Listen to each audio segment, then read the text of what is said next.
Mais c'est vrai que moi, la plupart de mes bouquins sont quand même baignés un petit peu dans le polar. Enfin, je veux dire, ça a toujours un peu un rapport avec le polar. J'aime bien. Donc, effectivement, voilà, moi, c'est un genre que je lis beaucoup et que j'apprécie aussi au cinéma. Donc, naturellement, en BD, c'est vrai que ça me parle. C'est un genre que je connais bien en tant que lecteur. Je m'y suis déjà essayé un petit peu en tant qu'auteur sur, je sais plus, deux ou trois autres bandes dessinées. Donc voilà, et puis oui, j'ai eu beaucoup de plaisir à écrire cette histoire, à me plonger un peu dans cet univers assez noir, peut-être parce que j'ai des penchants aussi à raconter des histoires assez sombres. La géographie en tant que telle, pas forcément, c'est plus une question de décor, je dirais, que de géographie. Et puis, comme on était parti sur un road movie, donc ça implique une idée de mouvement, donc de déplacement, de découverte de paysages différents. Et donc le sud des États-Unis s'y prêtait bien parce que voilà, on est sur des grandes routes,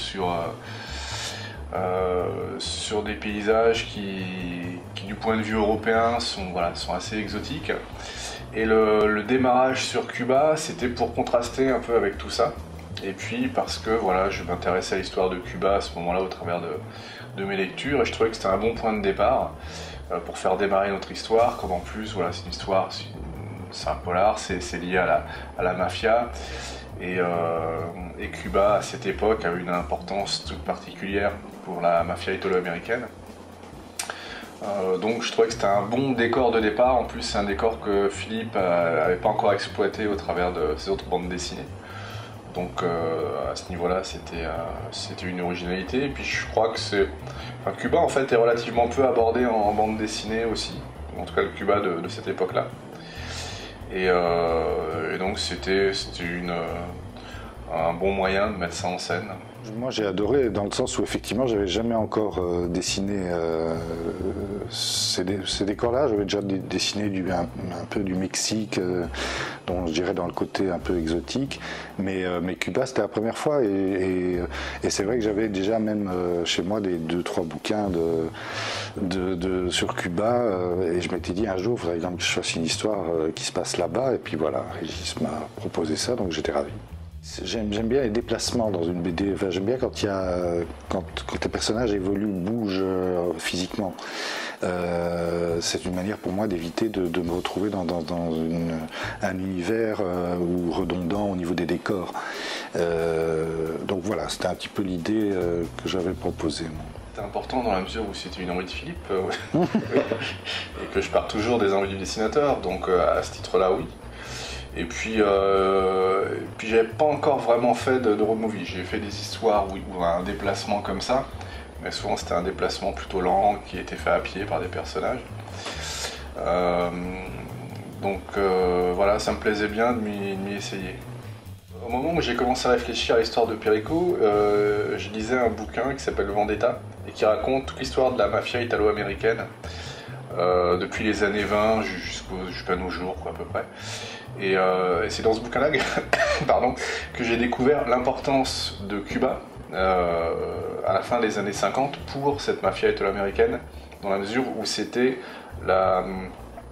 sorte de base arrière en fait. C'était la plateforme qui permettait aux grandes familles mafieuses de blanchir tout leur argent par le biais des casinos de la Havane qui, pour la plupart, appartenaient à des familles mafieuses.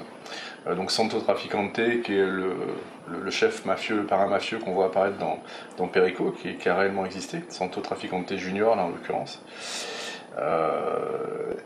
possédait lui-même 2 casinos, dont le Sans Souci, à la Havane. Et en règle générale, quand j'écris une histoire avec un petit H qui se passe à une époque précise, j'essaye de m'inspirer de l'histoire avec un grand H, mais alors pas forcément l'histoire des grandes batailles, des grands hommes, etc. Mais en tout cas, j'essaye vraiment de me plonger dans l'époque et de faire référence à des choses qui se sont réellement déroulées pour donner une forme de véracité à ma fiction. C'est-à-dire que l'histoire de Perico, elle est complètement fictionnelle. Par contre, il y a plein d'éléments de référence comme ça qui sont faits tout au long de l'histoire. Bon, il y a les personnages qui ont réellement existé, comme Santo Trafficante, il y a Jimmy Hoffa qui apparaît dans le tome 2. Voilà, ça, ce sont des personnages qui ont réellement existé. Il y a des éléments de décor, le casino, le Sans Souci a réellement existé, etc. Et tout ça, en fait, c'est voilà, pour faire vrai quelque part. Et pour laisser au lecteur l'impression que peut-être l'histoire qu'on lui raconte est une histoire vraie. J'ai l'impression d'être une sorte de marionnettiste qui tire des ficelles de personnages, devant des décors, etc. Et donc, moi ce que j'aime bien, c'est donner l'impression que c'est vrai, même si c'est complètement bidouillé. Mais voilà, qu'on ait l'impression qu'on y est, qu'on a l'impression que ce soit crédible, mais je ne pousse pas jamais le vice à vraiment respecter, je sais pas, les ailerons des avions, les machins. Enfin, je veux dire, il y a des malades pour ça, les boutons d'uniforme et ce genre de choses. Moi, ça m'intéresse pas. Par contre, je fais en sorte que ce soit crédible, ça oui.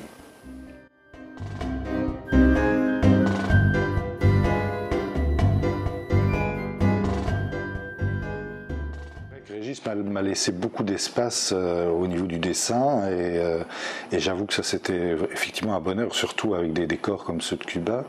Et puis ça sera encore le cas dans la suite parce que je vais avoir des toutes petites stations-service avec des ciels gigantesques, ça va être super, quoi. Donc la notion d'espace, de grandeur, ça on ne peut l'avoir que si on n'a que 3 ou 4 cases sur la planche. Si on a 10 cases, c'est fichu.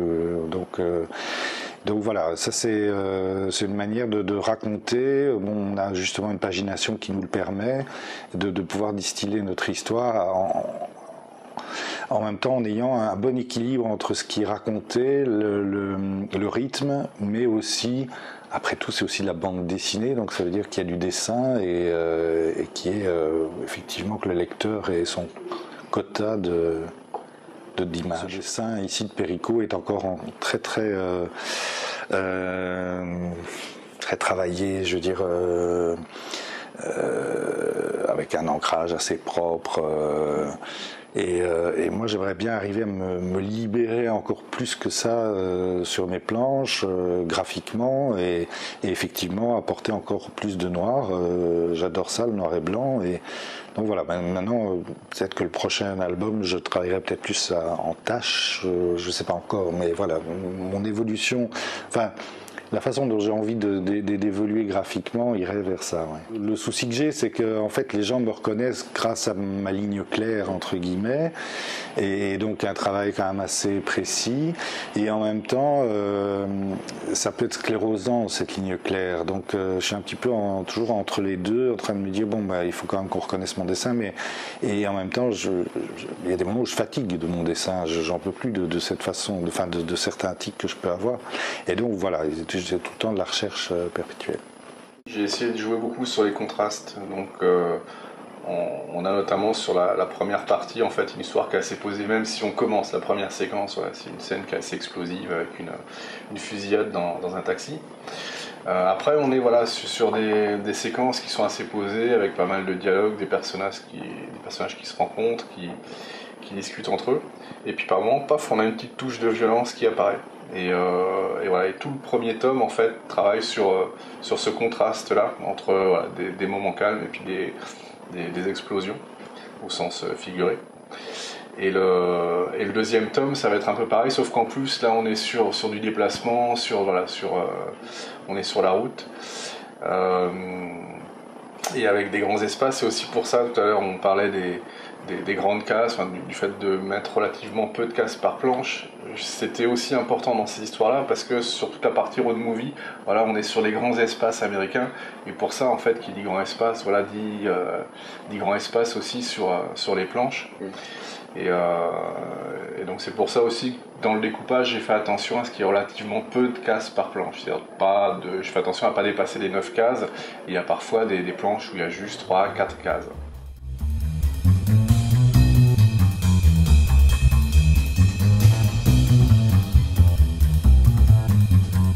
Pour Olivia que pour Joaquin, voilà, on a une vision immédiate du personnage qui est très simple. Je pense qu'on les capte, enfin en tout cas on capte cette image très rapidement. C'est-à-dire qu'on a d'un côté la fille qui à la fois qui a un côté potiche, puisque voilà, elle fait ce qu'on lui demande de faire, qui se révèle assez hautaine, assez froide. De l'autre côté, on a le gentil garçon qui est naïf, qui veut bien faire. Et tout l'intérêt en fait de l'histoire de Perico, c'était comme ça qu'était prévu le projet dès le départ, c'était de montrer en fait l'évolution des personnages, mais surtout l'évolution de leur rapport et de la façon dont chaque personnage perçoit l'autre. C'est-à-dire que Joaquin, qui voit Livia au départ comme une déesse, qui la pose sur un piédestal, petit à petit en fait va changer sa façon de l'apercevoir. Elle va commencer par l'agacer, etc. Puis il va s'attacher à elle aussi, mais de façon différente que la façon dont on s'est attaché au départ. Et pareil, Livia en fait qui méprise Joaquin, qui le voit comme un petit personnage insignifiant, quoi, trop gentil pour elle, trop mignon mais trop jeune. Petit à petit aussi, elle va changer sa façon de le percevoir. Et si on a réussi notre coup, j'espère que le lecteur aussi va changer la vision qu'il a de chacun des personnages. Il s'agit de l'intervention de ma compagne qui avait déjà fait plusieurs fois des mises en couleur sur mes albums, notamment 13 Mystery, le dernier Pin-Up, etc. Et sur ce projet-là, elle a proposé d'elle-même de revenir à des couleurs manuelles aux encres dans le but de donner davantage à cette petite vie supplémentaire, ces petits accidents qui sont bienvenus aussi et qui donnent une vie aux couleurs. Et voilà, donc du coup, moi j'ai vraiment considéré ça comme un plus, et tant mieux si c'est perçu comme tel à l'arrivée, parce qu'il y a vraiment un gros travail de mise en couleur, quoi. Alors après, il y a eu toute la façon de gérer les couleurs, dans le sens où le danger d'un décor comme Cuba, c'est qu'on peut très vite se retrouver avec des images carte postales. Et donc, je lui ai dit attention, il faut surtout éviter ça, et il faut essayer de respecter, je dirais, donner l'impression encore une fois, pour revenir à donner même. Alors, effectivement, elle s'est entourée d'images de Cuba pour avoir quand même s'inspirer de couleurs locales, et en même temps, elle a beaucoup subjectivé les couleurs en fonction de leur utilité narrative. Alors moi, je pense que je serais Joaquin, ouais. Moi aussi, parce que c'est le personnage masculin. Après, je pense qu'il y a un peu de moi dans chacun des personnages de Perico, y compris dans les truands.